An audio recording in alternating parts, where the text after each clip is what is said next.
first fruits.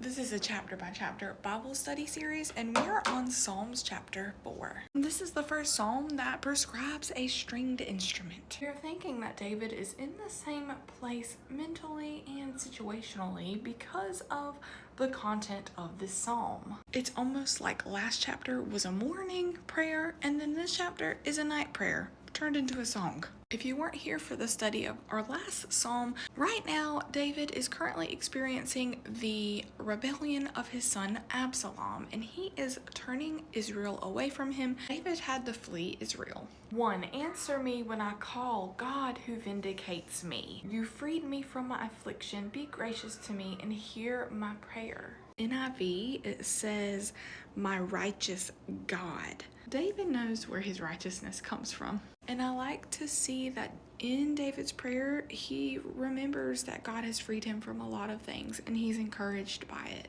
And it's a good lesson in prayer. Sometimes when we're praying and we are very discouraged, it is good to take a memory walk and just think back to all that God has done before and think about his record and how perfect it is. 2. How long, exalted ones, will my honor be insulted?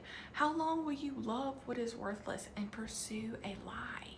In 2 Samuel 15, it talks about how Absalom was kind of sneaky and turning people against David, saying, I would rule differently. I would rule better. Yeah, I would rule way better than him, just saying. And then later in that same chapter, he has to flee for his life. So this is a rebuke to his enemies. And then he also gives them counsel. He says, be angry and do not sin. On your bed, reflect in your heart and be still. Offer sacrifices in righteousness and trust in the Lord. That reminds me of Ephesians 4:26, where Paul says, in your anger, do not sin. He's telling them to silently search their heart. And we still see that there are selahs in this prayer. Pauses. Reflection. My husband just popped his head in here and said that it was pronounced Selah. Many are asking, who can show us anything good? Let the light of your face shine on us, Lord. You have put more joy in my heart than they have with their grain and new wine abound. I will both lie down and sleep in peace. For you alone, Lord, make me live in safety. While many may seek material prosperity, David is just happy with God's face and his light.